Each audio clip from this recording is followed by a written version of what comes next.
what you have to go down to get down to the desert this way. I could have gone around the mountain on the freeway, but there was traffic. I could see it on my GPS thing, and I just didn't want to deal with that.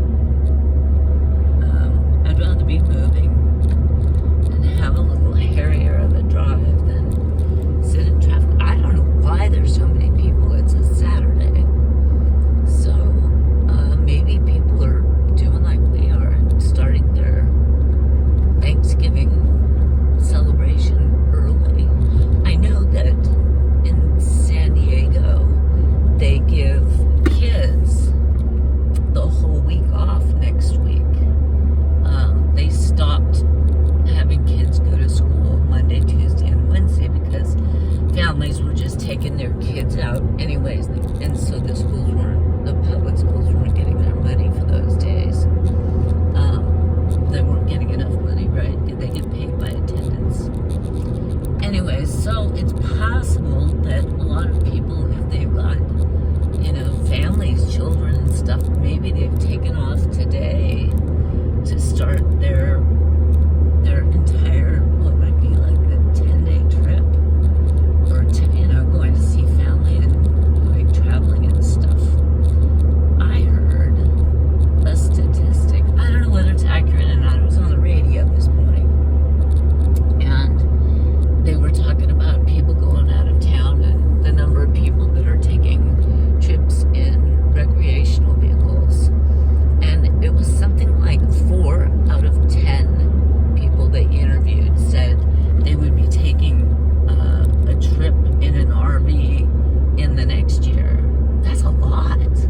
This is in the United States, so, but still a 4 out of 10 within the year, that's an enormous amount of people. I don't know what kind of a survey it was, but that was kind of, well, it sounded like a lot. That's almost half.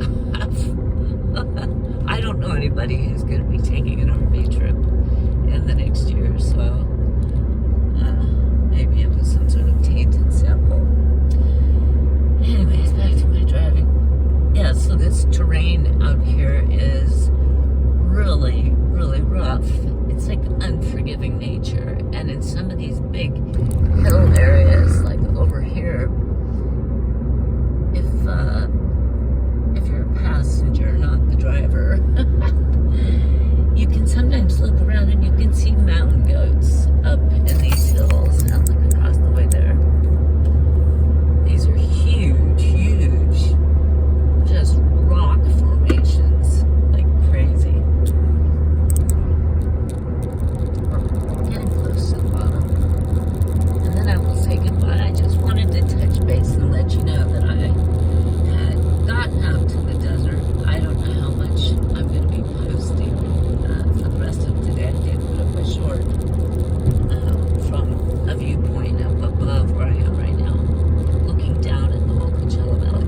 But this green stuff ahead of us, like the plants, we're down into the valley now. We're almost off the hill.